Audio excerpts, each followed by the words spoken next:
بسم الله الرحمن الرحيم.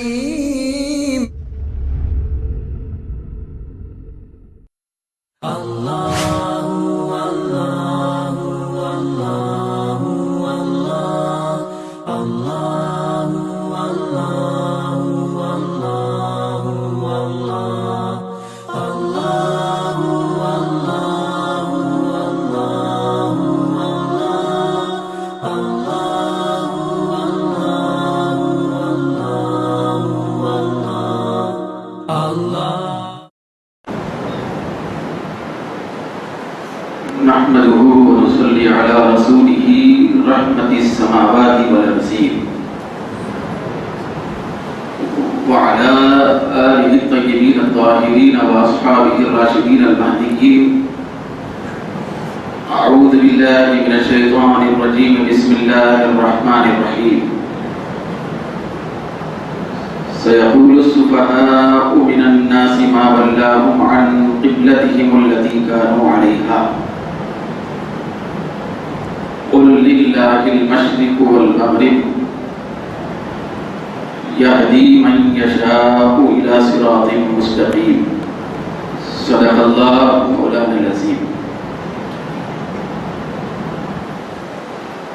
جمیع حاضرین مکرم، سامعین محترم،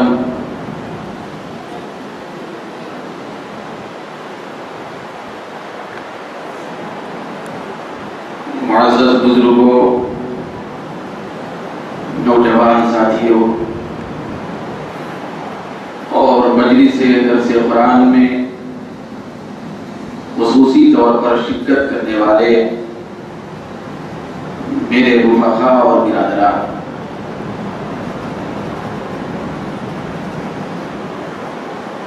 اللہ تبارک و تعالیٰ کا بہت بڑا کرم ہے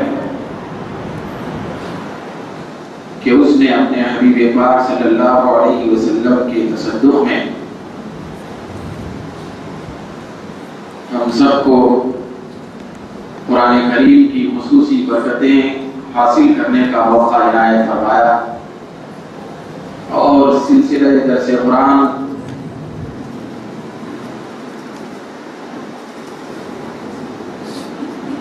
میں خصوصی طور پر شرکت کرنے کی پروردگار عالم نے ہم سب کو توفیق عطا فرمائی. یہ جو مجلس درس قرآن ہے، یہ جو اپنی تاریخ کی اعتبار سے دیکھی جائے تو بحمدہ تعالی اللہ تبارک و تعالی کے کرم سے تقریباً 7 سال کا عرصہ مجالس درس قرآن کے انعقاد کے اعتبار سے گزر چکا ہے، اور یہ بھی اللہ رب العزت کا بہت بڑا کرم ہے اور اس کا بے پایان احسان ہے کہ اس نے اپنے کلام مقدس کی برکتوں کو 7 سال کے عرصے میں اتنا زیادہ پھیلایا کہ رب قدیر کی توفیق سے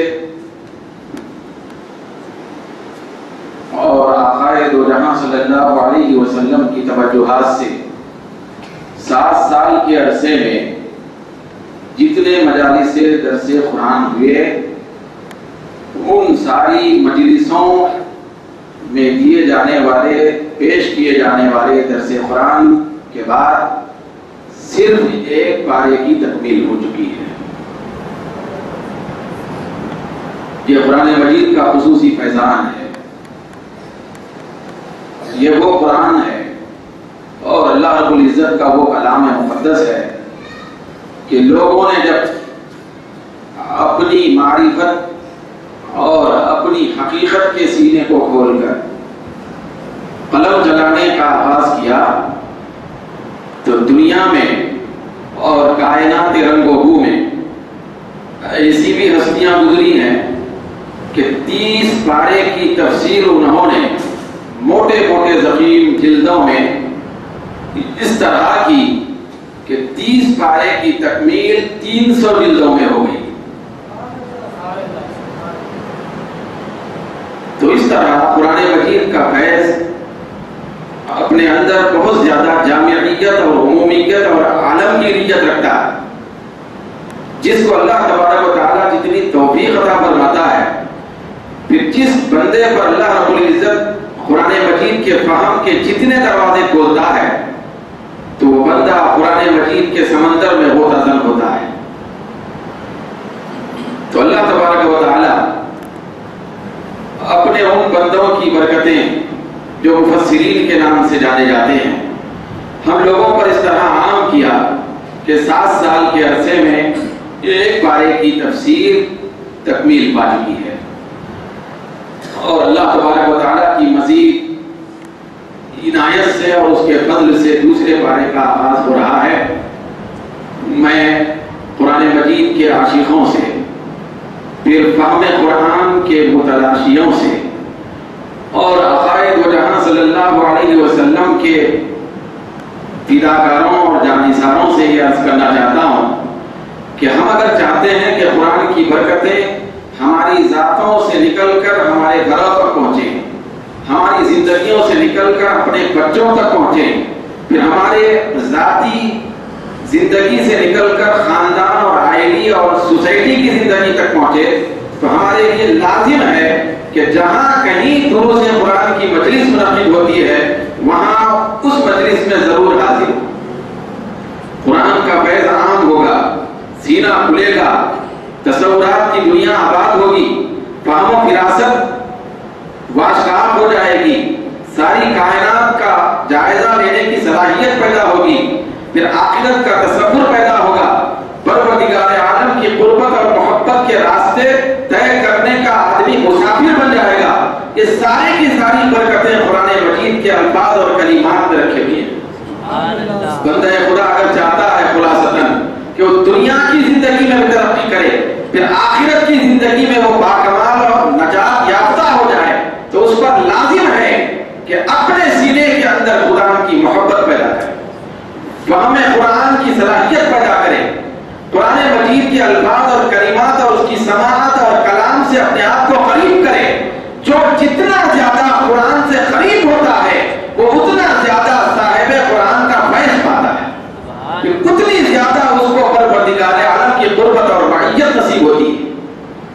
تو چنانچہ ان کلمات کے بعد میں دوسرے پارے کے پڑھے ہوئے نورانی الفاظ کے سلسلے میں کچھ عرض کرنے سے پہلے آپ کے ذہن کے گوشوں کو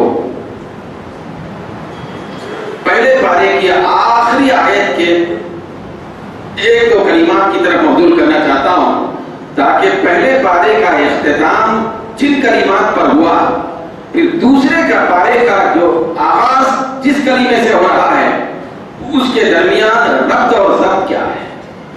قرآن مجید کی موجودانہ شان ان دونوں کے درمیان میں اتفاق اور اتحاد کے اعتبار سے کیسی پائی جاتی ہے۔ قرآن کا کمال، قرآن کی ترتیب، قرآن کے الفاظ کی سلیقہ بندی کس حد تک آہنگ ہوتی نظر آتی ہے۔ چنانچہ اللہ رب العزت نے دوسرے پارے کے شروع کرنے سے پہلے پارے کے اختتام پر فرمایا، جس کی تفصیل آپ نے ماہ رمضان سے پہلے سن چکی ہے۔ پروردگار عالم نے فرمایا، قد خلت من قبلکم، اللہ رب العزت کا ارشاد، تلک امۃ قد خلت لہا ما کسبت ولکم ما کسبتم ولا تسألون عما كانوا يعملون۔ یہ آیت مبارکہ گزری جس کے اندر اللہ تبارک و تعالیٰ فرما رہا ہے کہ وہ پہلے کے لوگ تھے، وہ پہلے کی اچھی قومیں تھیں، وہ پہلے کی جماعتیں تھیں، وہ پہلے کی امتیں تھیں جو گزر گئی، تو اب اے امت محمدیہ لہا ما کسبت، پہلے کے لوگ جو اچھے کام کر کے گزرے تو ان کے لیے وہ سب فائدہ ہے جو انہوں نے کیا، لیکن تمہارے لیے وَلَكُمْ مَا كَسَبْتُمْ، تمہارے لیے وہ فائدہ پہنچے گا جو تم کریں گے۔ پہلے جو کیے ان کا فائدہ ان کو ہوگا، تمہارا فائدہ تم کو ملے گا۔ وَلَا تُسْأَلُونَ عَمَّا كَانُوا يَعْمَلُونَ، تم سے نہیں پوچھا جائے گا کہ پہلے کے لوگ کیا عمل کرتے تھے۔ تو اللہ رب العزت نے اس کی تفصیل میں نے عرض کر دی ہے ماہ رمضان سے پہلے پارے کے اختتام پر۔ لیکن میں آج پہلے پارے کو دوسرے پارے کی ابتدا سے جوڑ کے بتانا چاہتا ہوں کہ رب کائنات کے کلام پاک کے اندر کتنا زیادہ باہم ربط پایا جاتا ہے، کتنا زیادہ باہم گہرا تعلق پایا جاتا ہے، کتنا زیادہ بندے کے لیے فکر کا سامان مہیا ہوتا ہے۔ پروردگار عالم پہلے پارے کے آخر میں جو لفظ فرماتا ہے وہ لفظ ہے عمل کا۔ اللہ نے فرمایا اما کانوا یعملون، اے دنیا والوں، اے میرے بندو، اے مجھے ماننے والوں، تمہارا عمل کرو۔ پہلے کے لوگ جو عمل کیے ان کا فائدہ ان کو ضرور ملے گا، تم سے نہیں پوچھا جائے گا کہ پہلے کے لوگ کیا عمل کیے تھے۔ تو پہلے کے لوگوں کے عمل پر پروردگار عالم نے پہلے پارے کا اختتام فرمایا۔ موٹے انداز میں بات یاد رکھیں، پہلے پارے کا اختتام اور پہلا پارا ختم ہوتا ہے عمل کے ذکر پر۔ کس پر بولیے؟ پہلا پارا ختم ہوتا ہے عمل کے لفظ پر اور عمل کے ذکر پر۔ جب عمل کا ذکر ہو گیا، کرنے کا ذکر ہو گیا، جد و جہد کا ذکر ہو گیا اور مشقت اٹھانے کا ذکر ہو گیا، عملی زندگی اپنانے کا ذکر ہو گیا، تو دوسرے پارے کا آغاز کرتے ہوئے فرماتا ہے سیقول، ان قریب کہیں گے۔ تو پہلے پارے کا اختتام ہوا کرنے پر، دوسرے پارے کا آغاز ہو رہا ہے کہنے پر۔ رب کائنات یہ بتانا چاہتا ہے اے کہنے کو پسند کرنے والے بندو اور ہمیشہ کہنے کی فکر کرنے والے بندو، ہمیشہ باتیں کرنے والے بندو، بات کرنے سے پہلے خبردار عمل کر کے بتاؤ۔ پہلے عمل ہے، بعد میں قول ہے، پہلے کام ہے، بعد میں باتیں ہیں، پہلے کردار ہے، بعد میں گفتار ہے، پہلے عملی زندگی کو مہیا اور کرنا ہے، بعد میں کہنے کی جرات کرنا ہے۔ یہ پیغام ہے۔ پہلے پارے کا اختتام عمل کے ذکر پر، دوسرے پارے کا آغاز کہنے کے ذکر پر۔ تو اللہ رب العزت کتنا زیادہ ہم کو متوجہ فرماتا ہے، قرآن کی برکت ہے کہ بندے کو چاہیے کہ کہنے سے پہلے سوچے کہ میں کرتا کتنا ہوں۔ ہم لوگوں کا انداز اور ہمارا کردار اور ہماری عادت اور ہمارا طریقہ یہ بتاتا ہے ہم کہتے پہلے ہیں، کرتے بعد میں۔ اور آج ہمارا تو یہ عالم ہو چکا ہے کہ ہم کرتے کچھ نہیں، صرف کہتے ہیں۔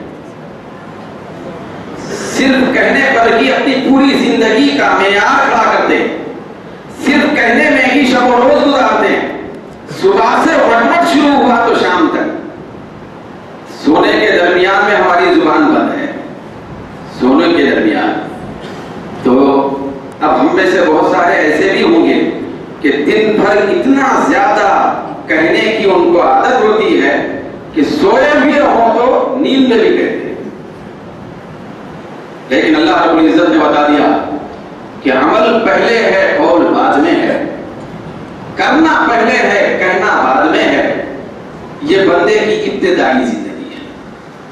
جب بندہ پروردگار عالم کو پانے کا سفر شروع کرتا ہے، شریعت پہ عمل کرنے کا آغاز کرتا ہے، پروردگار عالم تک پہنچنے کا راستہ اختیار کرتا ہے، تو بندے کی کیفیت یہ ہوتی ہے وہ پہلے کرتا ہے، بعد میں کہتا ہے۔ جب بندے کو سفر کرتے کرتے ترقی نصیب ہو جاتی ہے تو وہ کہنا چھوڑ دیتا ہے، صرف کرنا جانتا ہے۔ سبحان اللہ، سبحان اللہ۔ صرف کرتا ہے، کہتا کچھ نہیں ہے۔ وہ خاموش رہتا ہے تو صبح دنیا سمجھ جاتی ہے کہ کیا کہہ رہا ہے۔ وہ خاموش رہتا ہے، اس کی خاموشی ہی کہنا بن جاتی ہے۔ تو خاموشی کہنا بن جائے تو اس کو کہتے ہیں حال۔ سبحان اللہ، یہ حال ہے۔ صرف کہنا یہ قال ہے۔ تو ہم لوگ قال کا مطلب کہنا، صرف کرنا اور کہنا بڑی بڑی باتیں، میں ایسا کرنے والا ہوں، ویسا کرنے والا ہوں۔ میاں معلوم ہے کہ اب کی بار رمضان آیا تو مسجد سے نہیں نکلوں گا، میں اب کی بار رمضان آ گیا اور مل گیا تو تہجد پابندی سے ادا کروں گا۔ اب رمضان مل جائے تو ایک بھی تراویح قضا نہیں ہوگی، نہیں چھوٹے گی۔ اب رمضان مل جائے تو ایک بھی روزہ نہیں چھوڑوں گا۔ اب رمضان کا آغاز ہونے دو خدمت نہیں کروں گا. یہ ہماری گفتار ہے, یہ کہنا ہے, لیکن اس کہنے سے ہم کتنا زیادہ متفق ہیں وہ ہماری عملی زندگی بتاتی ہے. ہم صرف کہتے ہیں, یاد رکھیں کہ کہنے کا کوئی مقام نہیں. یہ جملہ یاد رکھیں کہ کہنے کا, صرف کہنے کا کوئی مقام نہیں. قول کی کوئی اہمیت نہیں, بات کی کوئی اہمیت نہیں. اگر کوئی بات کی اہمیت پیدا کرنا چاہتا ہے, بات اور کہنے کے اندر وزن پیدا کرنا چاہتا ہے, تو اس کو چاہیے کہ کہنے کے ساتھ ساتھ جو کچھ کہہ رہا ہے اس پہ عمل کر کے بتائے. بھئی کہنے کے اندر وزن کب پیدا ہوتا ہے؟ جبکہ کرنے والا بن جائے, کرنے والا بن جائے. تو عمل یہ ہماری زندگی کا مقصد ہے. ہم یہاں آئے کیوں ہیں؟ یہاں کیوں آئے؟ دنیا میں ہم کو کیوں بھیجا گیا ہے؟ ہمارا مقصد تخلیق کیا ہے؟ ہماری پیدائش کی حکمت کیا ہے؟ پروردگار عالم فرماتا ہے وَمَا خَلَقْتُ الْجِنَّ وَالْإِنسَ إِلَّا لِيَعْبُدُونَ. میں نے انسانوں اور جنوں کو میری عبادت کرنے کے لیے پیدا کیا ہوں. تو عبادت کرنا یہ کہنا نہیں ہے, کرنے کا نام ہے. بھئی عبادت کس کا نام ہے؟ کہنے کا نام عبادت نہیں ہے. کہنے کا نام تقریر ہے, کہنے کا نام ایک واعظ ہے, کہنے کا معنی ایک گفتگو ہے. کرنے کا وقت کب آئے گا؟ تو کرنا یہ عبادت ہے. اللہ فرماتا ہے قرآن میں کہ میں نے انسانوں کو کرنے کے لیے بھیجا ہے, لیکن آج انسان دنیا میں پہنچنے کے بعد اپنے مقصد تخلیق کو فراموش کرتے ہوئے کرنے کے بجائے پوری زندگی کہنے پہ گزارتا ہے. صرف کہنے پہ پوری زندگی استوار کرتا ہے. ذرا آگے دیکھیے, یہ دوسرا پارہ شروع ہو رہا ہے. سَيَقُولُ السُّفَهَاءُ مِنَ النَّاسِ. پروردگار عالم فرماتا ہے کہ ان قریب کہیں گے اے میرے مصطفیٰ, ان قریب کہیں گے لوگوں میں سے بیکار اور بیوقوف لوگ. سَيَقُولُ السُّفَهَاءُ مِنَ النَّاسِ. لوگوں میں سے بیوقوف لوگ کہیں گے. کیا کہیں گے؟ تاکہ مختصر سا خاکہ آج کے درس میں ہمارے سامنے آ جائے. ہم دھیرے دھیرے آگے بڑھیں گے. بہت بڑا پیارا مضمون دوسرے پارے کے آغاز ہی سے شروع ہو رہا ہے, جس کے اندر عظمت مصطفیٰ کا اظہار بھی ہے, جس کے اندر قدرت خدا کا اظہار بھی ہے, جس کے اندر انسانیت کے لیے پیغام بھی ہے, جس کے اندر حکمت اور نور سے بھری ہوئی باتیں بھی ہیں, جس کے اندر کلام مجید کا پورا مغز بھی ہے. پروردگار عالم فرماتا ہے ان قریب لوگوں میں سے بیوقوف کہیں گے, بدعقل ہلکے لوگ کیا کہیں گے, ما ولاہم عن قبلتہم التی کانوا علیہا, کہ ان مسلمانوں کو ان کے اس قبلے سے کس چیز نے پھیر دیا جس پر وہ تھے. مسلمانوں کو, مسلمانوں کے نبی کو اور مسلمانوں کو قبلے سے کس چیز نے پھیر دیا. اس کا پس منظر یہ ہے, مختصر آج عرض کرتا ہوں, میں پورا تفصیل آئندہ عرض کروں گا. پس منظر یہ ہے کہ آقا دو جہاں صلی اللہ علیہ وسلم جب تک مکے میں تشریف فرما تھے, ہجرت نہیں فرمائے, تو مکے میں جب تک تھے تو سرکار دو عالم صلی اللہ علیہ وسلم جب نماز پڑھتے تو بیت المقدس کی طرف رخ کر کے نماز پڑھتے تھے. مکے میں جب تک تھے تو بیت المقدس فلسطین, بیت المقدس کی طرف رخ کر کے نماز پڑھتے تھے, اس طرح کہ کعبہ بھی سامنے ہو جاتا تھا, کہ ایک ہی مرتبہ دو قبلوں پہ عمل ہوتا تھا. ایک بیت المقدس کی طرف بھی رخ, دوسرا کعبے کی طرف بھی رخ. جب سرکار دو عالم صلی اللہ علیہ وسلم پروردگار عالم کے حکم کے مطابق مدینہ ہجرت فرمائے تو مدینہ تشریف لے جانے کے بعد صحیح قول کے مطابق مختلف اقوال ہیں, لیکن امام فخر الدین رازی رحمۃ اللہ علیہ نے فرمایا کہ صحیح ترین قول یہ ہے کہ مدینہ سرکار تشریف لے جانے کے بعد 17 مہینے تک, کتنے مہینے تک, 17 مہینے تک آقا دو جہاں نے کعبے کو چھوڑ کر بیت المقدس کی طرف رخ کیا, صرف بیت المقدس کی طرف. تو جب بیت المقدس کی طرف رخ ہوا تو اس میں حکمت تھی. مکے میں جب تک تھے تو بھی بیت المقدس کی طرف رخ کر کے نماز پڑھتے تھے، اس طرح کے کعبہ بھی سامنے آتا ہے۔ تو یہاں کفار کا امتحان بھی تھا، وہ کفار جو کعبے کے ہمیشہ رکھوالی تھی۔ پھر مدینہ جب تشریف لے گئے تو مکمل ٹوٹل 17 مہینے تک بیت المقدس کی طرف رخ فرمائے، کعبے کی صرف چھوڑ دیے۔ تو جب چھوڑ دیے تو وہاں چونکہ یہود رہتے تھے، کون رہتے تھے؟ تو یہودیوں کا قبلہ بیت المقدس تھا، بیت المقدس تھا۔ بیت المقدس کا مغربی حصہ، مشرقی حصہ، مغربی حصہ یہودیوں کے لیے تھا، اور بیت المقدس کا ہی مشرقی حصہ عیسائیوں کے لیے قبلہ تھا۔ تو خیر جب مدینہ تشریف لے گئے تو وہاں یہود تھے، ان لوگوں کا قبلہ تھا بیت المقدس۔ تو سرکار نے بھی 17 مہینے تک بیت المقدس کی طرف رخ فرمایا۔ کس لیے فرمایا؟ یہ اس لیے فرمایا کہ حکمت کا تقاضا تھا کہ یہودیوں کو دین اسلام سے قریب کیا جائے، یہودیوں کو یہ بتایا جائے کہ دیکھو ہمارا مذہب تمہارے مذہب کے خلاف نہیں ہے، تم جس قبلے کو قبلہ بنا کے عبادت کرتے ہو، میں بھی اور میرے غلام اسی بیت المقدس کی طرف رخ کر کے نماز پڑھتے ہیں۔ تو آؤ قریب ہو جاؤ، بات کو سمجھنے کی کوشش کرو۔ یہ دین اسلام ملت ابراہیم کے خلاف نہیں ہے۔ حضرت ابراہیم علیہ السلام کی ملت کو تم بھی ماننے کا دعویٰ کرتے ہو، ہم بھی ملت ابراہیم سے تعلق رکھتے ہیں۔ تو ان کے تعلیف قلوب کے لیے، یہودیوں کو قریب کرنے کے لیے، یہودیوں کو سمجھانے کے لیے، یہودیوں کے دلوں کو نرم کرنے کے لیے، پر اللہ رب العالمین سرکار دو عالم جہاں صلی اللہ علیہ وسلم نے بیت المقدس کی طرف رخ فرمایا۔ یہ ہو گئی بات۔ 17 مہینے تک یہ عمل چلا، مگر پورے 17 مہینے تک سرکار کے دل کے اندر یہ آرزو تھی اور یہ تمنا گردش کرتی رہی کہ میرا قبلہ بیت المقدس نہ ہو بلکہ کعبہ ہی ہو۔ یہ حضور کی خواہش تھی اور حضور کی تمنا تھی، تو یہ تمنا سرکار کے دل میں تھی۔ لیکن ایک دن ایسا بھی آیا کہ اللہ رب العزت عین نماز کی حالت میں سرکار دو عالم صلی اللہ علیہ وسلم کی خواہش کے مطابق حکم دیا کہ اے میرے مصطفیٰ، کیونکہ تمہاری خواہش اور رضا یہ ہے کہ بیت المقدس قبلہ نہ ہو بلکہ کعبہ ہو، تو لو میں نماز کے درمیان میں بیت المقدس کا قبلہ نکال کر تمہارے لیے تمہارے دل کی خواہش کے مطابق کعبے کو قبلہ بناتا ہوں۔ یہ اللہ نے فرمایا، یہ قرآن میں آیا، آگے آیت میں آنے والا ہے۔ پروردگار عالم نے فرمایا فَلَنُوَلِّيَنَّكَ قِبْلَةً تَرْضَاهَا، اے محبوب ہم آپ کو اسی قبلے کی طرف پھیرتے ہیں جس قبلے کی آپ خواہش رکھتے ہیں۔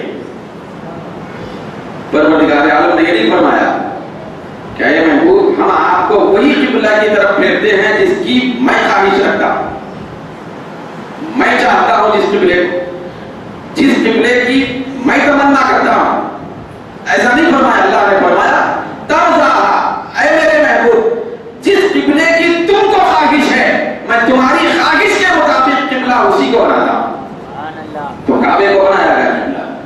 یہاں امام فخر الدین رازی رحمۃ اللہ علیہ کی بات ہے۔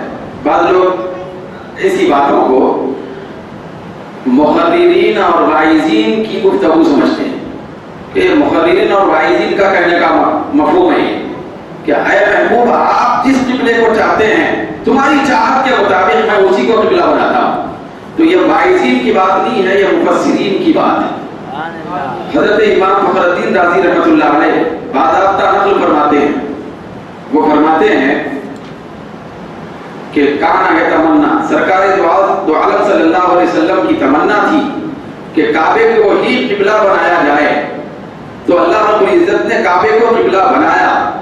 تو اس کے بعد امام فخر الدین رازی رحمۃ اللہ علیہ فرماتے ہیں کہ اللہ نے گویا کہ فرمایا یا محمد، اے میرے محبوب، کل احد یطلب رضایا، ہر ایک میری رضا چاہتا ہے، وانا اطلب رضاک فی الدارین، اور میں دنیا و آخرت میں تیری رضا چاہتا ہوں۔ یہ امام فخر الدین رازی رحمۃ اللہ علیہ جیسے مفسر کا کہنا ہے، واعظ کا نہیں، یہ کسی مقرر کا نہیں۔ تو پروردگار عالم نے اپنے محبوب کی رضا کے مطابق قبلہ بنا دیا کعبے کو. یہ تو بات ہو گئی.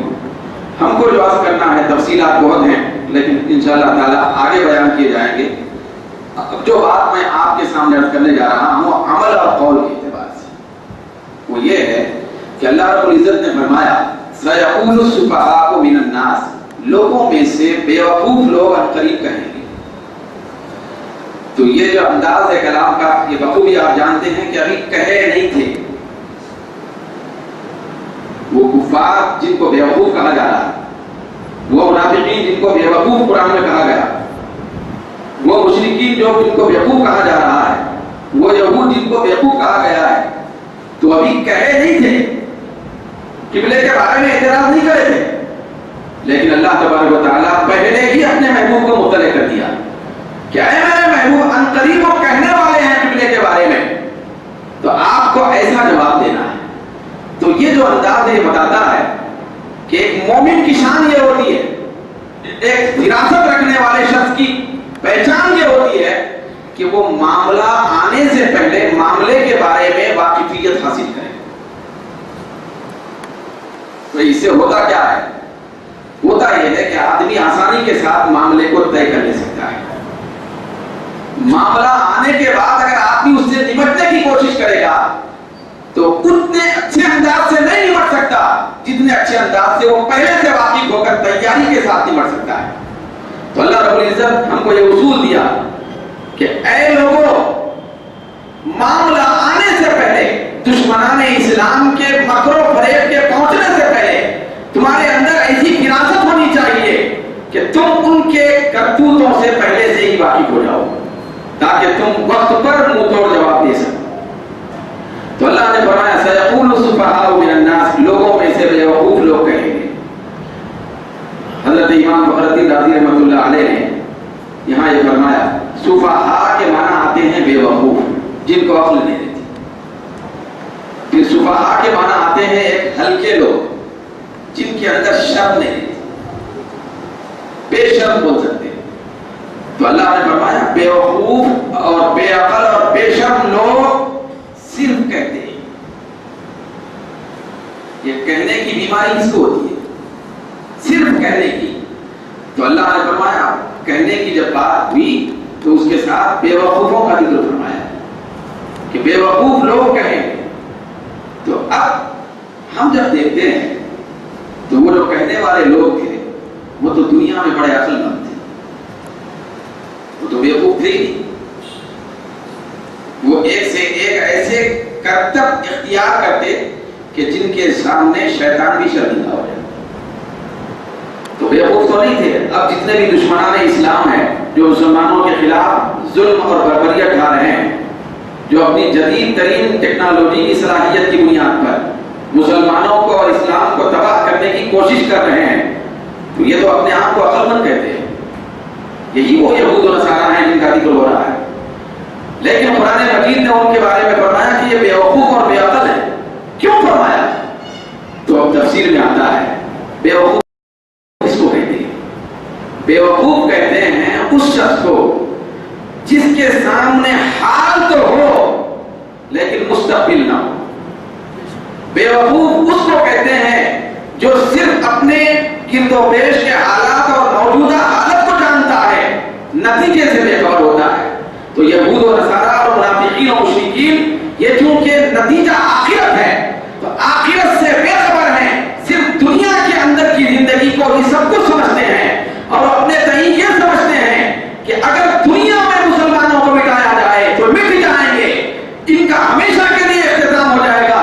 تو یہ جو سمجھ ان کے اندر پیدا ہو رہی ہے اور آخرت اور مستقبل اور نجات وغیرہ کا کوئی تصور نہیں ہے، تو اس اعتبار سے ان کو بیوقوف کہا گیا. بیوقوف وہ ہوتا ہے جو آنے والے وقت سے واقف نہ ہو. تو یہ جو دشمنان اسلام ہے آنے والے وقت سے واقف نہیں ہے. کوئی آگے کیا ہونے والا ہے، ظلم کا کیا نتیجہ نکلنے والا ہے، بربریت کی کیا سزا ہونے والی ہے، جہنم کے ایندھن بننے کے بعد کتنا زیادہ درد و کرب میں رہنا ہوگا، تو اس نتیجے سے ناواقف ہیں. تو اسی لیے قرآن مجید نے ایسے بیوقوف عقل مندوں کو بیوقوف کہا.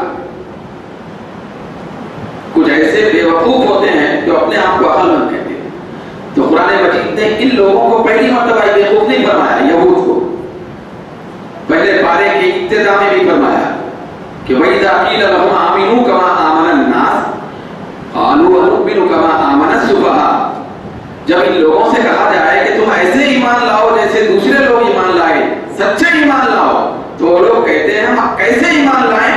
جیسے بیوقوفوں نے ایمان لایا ویسا لائیں۔ صحابہ کو معاذ اللہ بیوقوف انہوں نے کہا، تو اللہ نے فرمایا کہ الا انہم هم السفہاء ولکن لا یعلمون، خبردار بے شک یہی لوگ جو اپنے آپ کو عقل مند کہہ رہے ہیں یہ در حقیقت بیوقوف ہیں، لیکن ان کی بیوقوفی اتنی اونچی ہے کہ ان کی بیوقوفی کا ان کو علم نہیں۔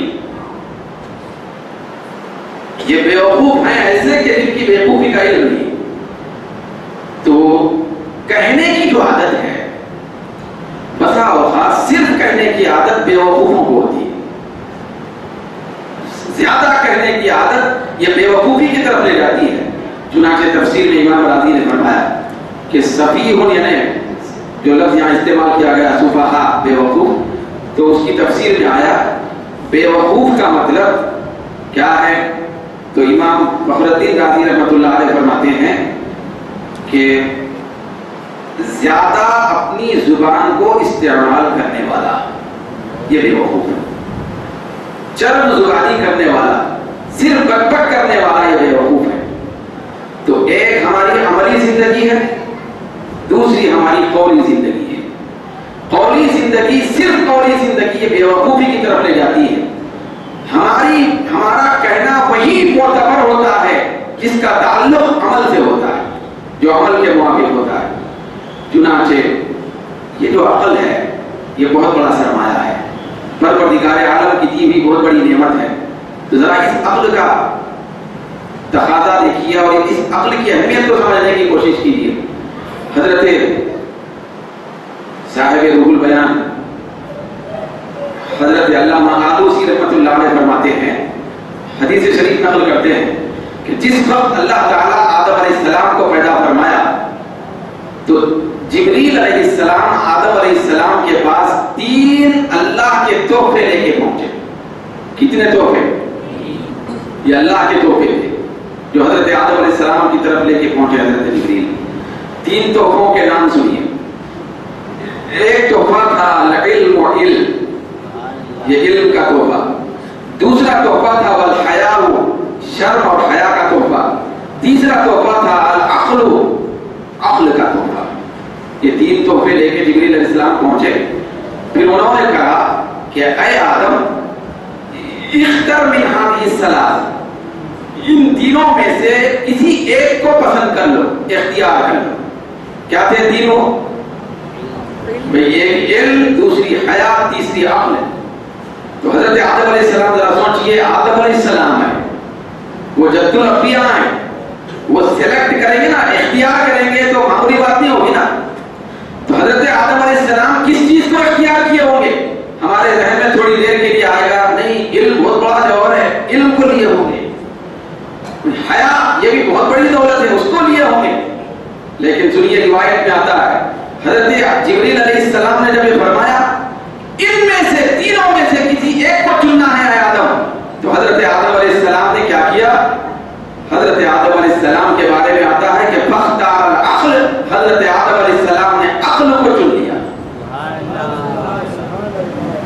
عقل کو منتخب کر لیا۔ کیوں کیے ہوں گے عقل کو منتخب؟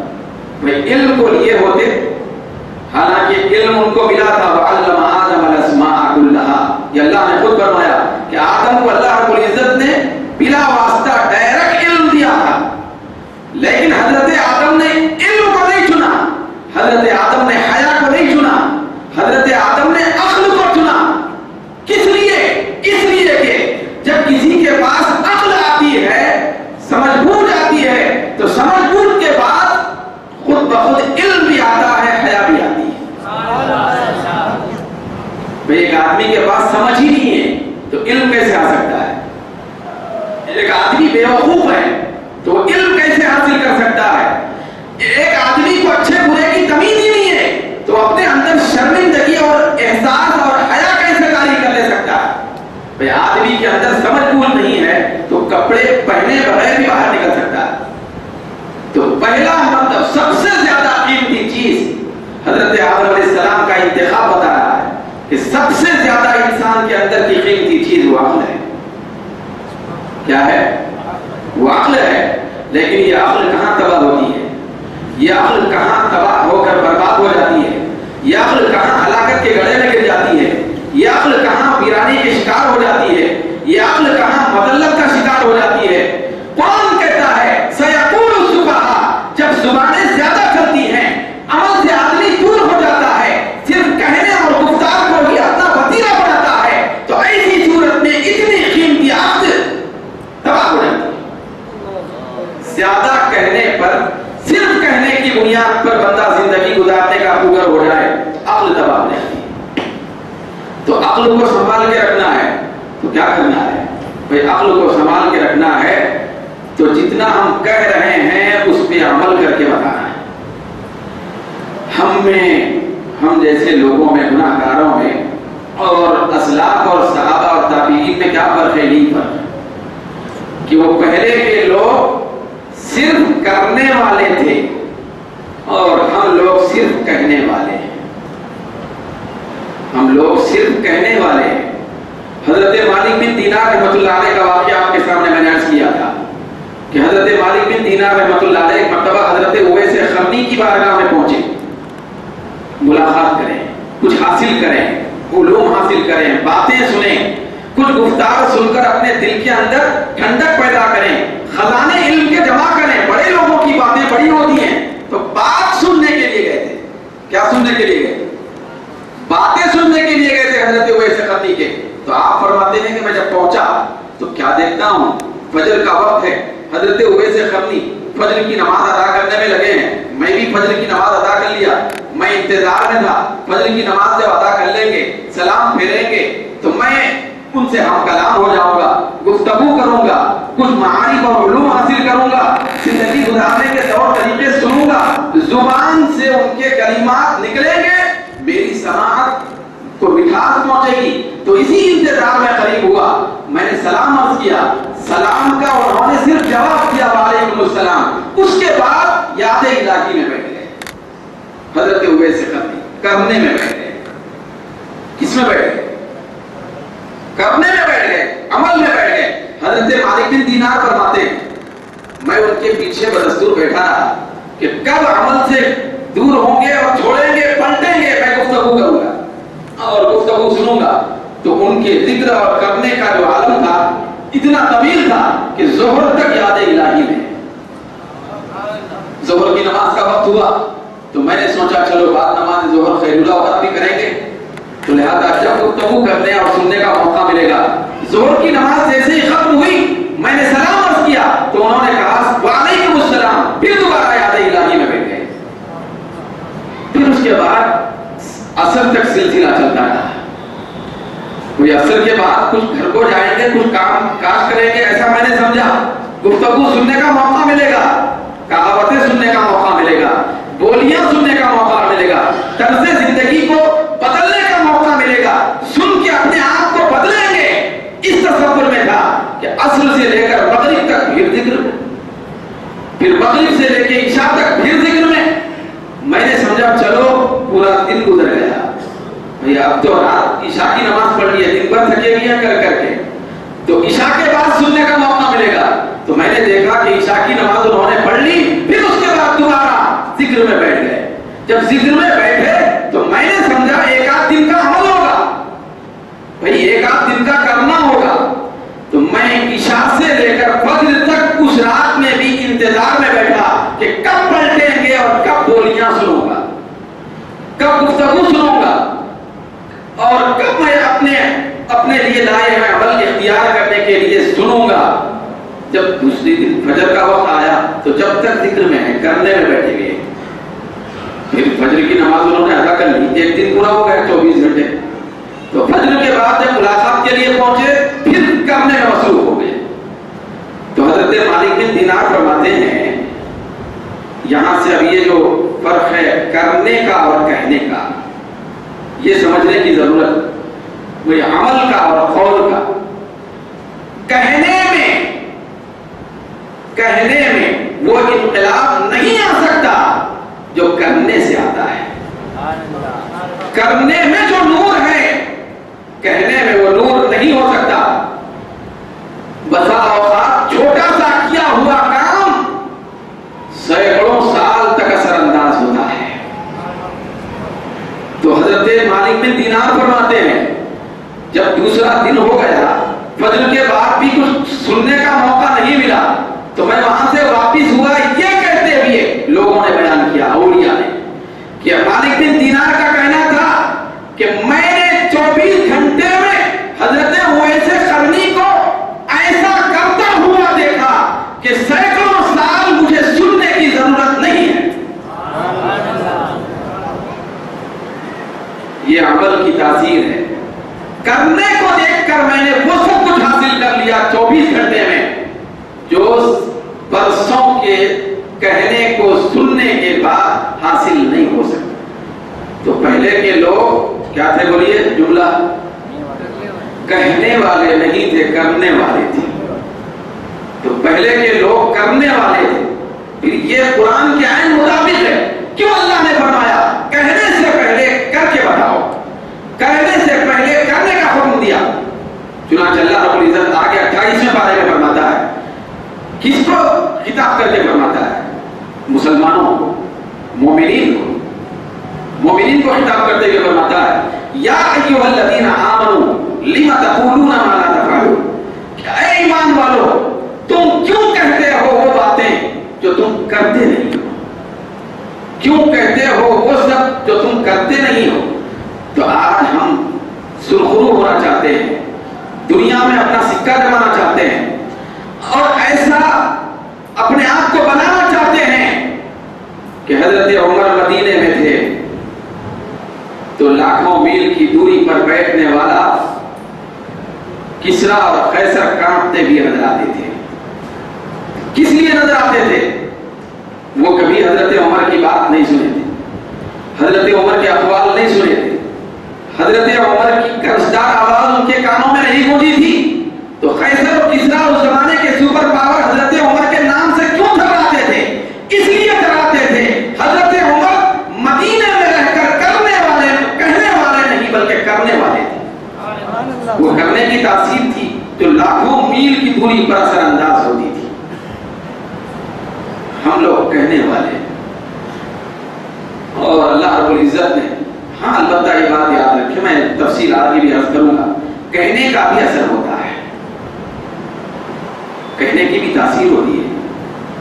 بھئی اگر کہنے کی تاثیر نہ ہو تو اللہ رب العزت نے قرآن مجید میں اپنے محبوب کی میٹھی بولیوں کی قسم کیوں کھایا؟ کہنے کی تاثیر ہے, کہنے سے بھی انقلاب آتا ہے, کہنے سے بھی زندگیاں بدلتی ہیں, کہنے سے بھی معاشرہ اور سوسائٹی تبدیل ہو جاتی ہے. مگر یہ اس وقت ہوتی ہے جبکہ اس کہنے کے ساتھ کرنے کا عنصر پایا جائے. چنانچہ شاعر مشرق نے کیا کہا؟ شاعر مشرق نے قول کا تصور نہیں کیا ہے, قول کا نہیں کیا ہے. یہ علامہ اقبال کہتے ہیں, کیا کہتے ہیں؟ یقین محکم عمل پیغام محبت فاتح عالم, جہاد زندگانی میں یہ ہے مردوں کی شمشیریں. مطلب یہ ہے یقین محکم, اپنے اندر نیت, ارادہ, یقین بہت زیادہ مضبوط ہونا چاہیے. مضبوط ارادے کے ساتھ عمل پہ ہم مسلسل کام ہونا چاہیے, مسلسل عمل ہونا چاہیے. تو جب یہ چیزیں مل جاتی ہیں تو علامہ اقبال کہتے ہیں یہی وہ شمشیریں ہیں جو ساری دنیا کو اپنے سامنے جھکا دیں. تو آج ہمارے نزدیک نہ یقین ہے, نہ عمل ہے, نہ محبت ہے, نہ محبت ہے. تو اللہ رب العزت نے ہم کو یہ تصور دیا. اب وہ دیکھیے حضرت جبریل علیہ السلام نے جو عرض کیا کہ آپ تینوں میں سے کسی ایک کا انتخاب کیجیے. حضرت آدم علیہ السلام سے انہوں نے کہا. تو حضرت آدم علیہ السلام نے عقل کا انتخاب کیا اور حیا اور علم کو چھوڑ دیا. جب یہ چھوڑ دیا تو حضرت جبریل علیہ السلام نے تینوں کو حکم دیا. تینوں کس کو؟ عقل کو, حیا کو, علم. روایت کا کیا حکم دیا کہ اب تم لوگ اپنے اپنے مقامات میں چلے جاؤ. بھئی عقل اپنے مقام پہ جائے جہاں رکھی ہوئی تھی, اور حیا اپنے مقام پہ چلی جائے اور علم اپنے مقام پہ چلے جائے. تو تینوں نے عرض کیا، عقل نے، علم نے، حیا نے کہا کہ اے جبریل، ہم عالم ارواح میں تھے تو تینوں مل کے تھے، ہم لوگ ہمیشہ مل کے رہتے، ہم لوگ جدا نہیں ہوتے، ہم مل کے تھے. وَلَا نَرْضَىٰ أَن نَفْتَرِقَ بَعْضُنَا عَن بَعْضٍ، ہم نہیں چاہتے کہ ایک دوسرے سے جدا ہو جائے. عقل کہنے لگی میں حیا اور علم سے جدا نہیں ہو سکتی، علم کہنے لگا میں عقل اور حیا سے جدا نہیں ہو سکتا، حیا کہنے لگی میں علم اور عقل سے جدا نہیں ہو سکتی، ہم مل کے رہیں گے، مل کے تھے، مل کے رہیں گے، ہم تینوں اکٹھا رہنا چاہتے ہیں. اس کے بعد کیا ہوا؟ اکٹھا رکھنا ہے تینوں کو، تو اس کا طریقہ یہ ہے کہ ٹھیک ہے اب تم تینوں مل کر حضرت آدم میں آ جاؤ، سبحان اللہ، تینوں مل کر انسان میں داخل ہو جاؤ.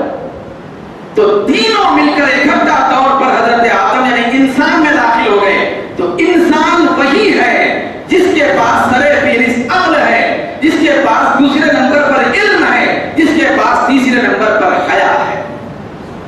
تو انسان اس کو کہتے ہیں جس کے پاس تین دولتیں ہوتی ہیں. اب مگر سب سے بڑی دولت کون سی ہے؟ عقل ہے.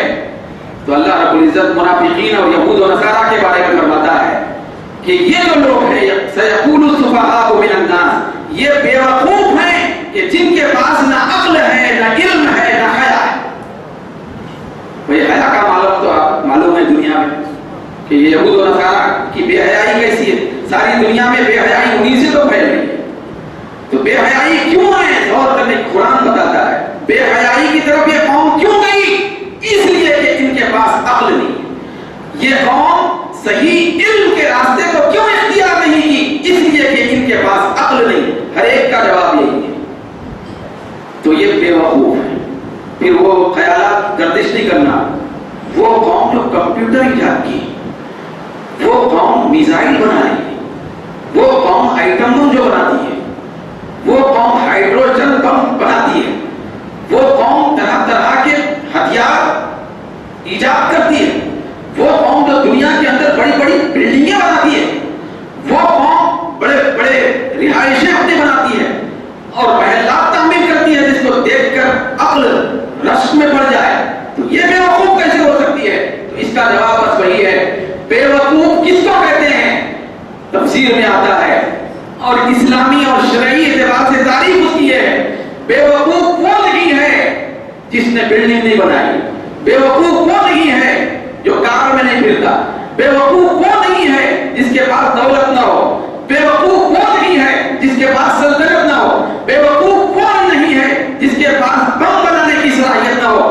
بے وقوف وہ ہے قرآن کی روشنی میں جس کے پاس آخرت کا تصور نہ ہو، جو مستقبل سے گورا ہے، مستقبل جس کا اندھیرے میں دنیا کو سب کچھ سمجھتا ہے.